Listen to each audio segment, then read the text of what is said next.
Ang pambansang batugan. Ito na naman. Hapon na naman, magkakape na naman at uupo na naman maghapon. Yun lang yung ginagawa natin ng inyong lingkod na pambansang batugan.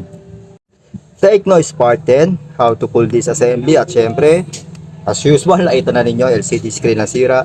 Ganun din sa Realme C25s.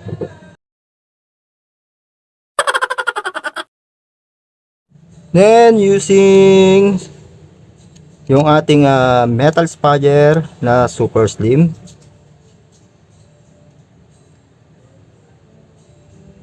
Para may angat. Let's see.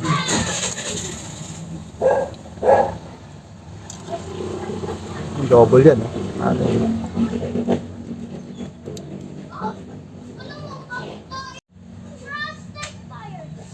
Testing muna natin yung LCD kung goods. Lag? Hindi.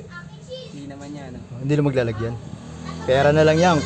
Saka mataas na, hindi maglalag to. 1282 boy. Hindi maglalagyan. Yung lagyan yung mababa. Siya. Camera front.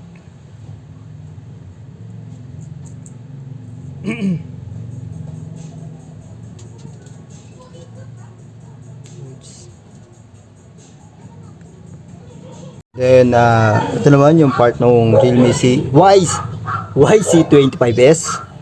Iba yung C25s, YC25 naman siya. Kaya kung mapapansin natin, tested na natin yung LCD. Basag din yung LCD screen ito. Same lang din to dun sa may Techno Spark 10. Yun. Then, lilinisin muna natin yung kanyang mga side frame dahil mahirap na mag-abono. Once na pagsalpak mo at merong konting maliit dyan na sobrang tigas, kasing tigas ng ulo mo, sure, sira yung LCD. Then, kapit na natin yung LCD ng, tingnan niyo, Realme C21Y. Diba? Malinaw? Wala mo ng fix yan. At mahirap mag-abono.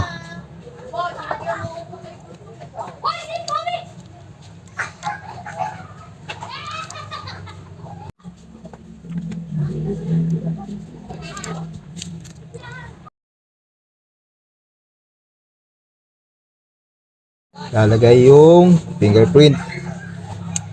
Saka ipipix yung battery connector. Bago natin i-fix, syempre may kailangan bomba pa yan.